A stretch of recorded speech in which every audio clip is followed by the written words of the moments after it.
Welcome to Texas Tech TV. Brian Jensen, John Harris, Chris Level, the Texas Tech Sports Network radio crew with you for this weekend's keys and stuff to the game against Texas. This weekend, of course, November 1st, a date the Red Raiders have never lost to the Texas Longhorns. So, okay, if that could be a key, maybe it's just play on November 1st. Well, they're already doing that, so we don't have to worry about that too much. It's also Halloween weekend. What a great time to be playing this game. We know that from 2008. It's also that 6-year cycle. So all those things are working in our favor, right?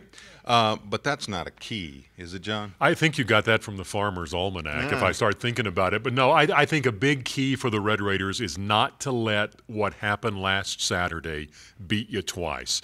And I think all week long, coaches on both sides of the ball, offense, defense, even Cliff Kingsbury has been trying to stress that to his team. In fact, the defensive side of the ball with Mike Smith went out on the practice field Monday, took a football, painted the score of the game against TCU on it, and symbolically buried it on the practice field and said, that game is over and done.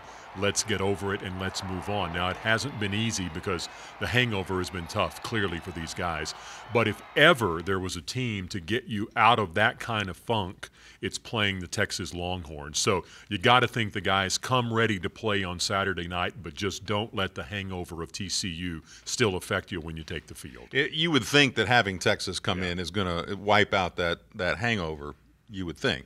Then they step on the field, and if things don't work the way that you want them to work, maybe it comes back. So what is the key to make sure that doesn't happen?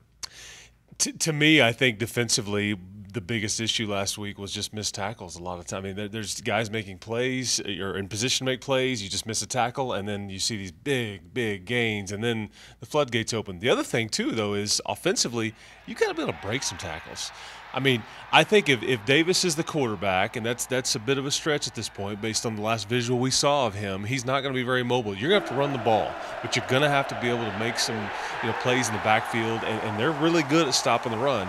If Patrick Mahomes is the quarterback, he's probably going to run around a little bit too, but you're going to have to help him out and make some plays by breaking tackles and do kind of what TCU did to you last week. That's just a must. I think you have to operate with no plan B. I think the 6:30 kickoff time helps you too, though. Yeah, I think it does too, especially because of the weekend that we talked about, which goes back to, here's my key, it's Halloween weekend. How about some tricks? Not treats, all right? Don't give the ball to them.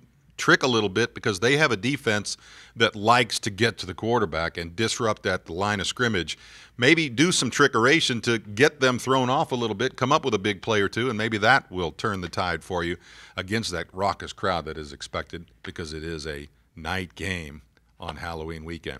All right, what are your keys? At Broadcast Booth is our Twitter feed. Fire them at us, and we'll possibly read one in the pregame show on November 1st.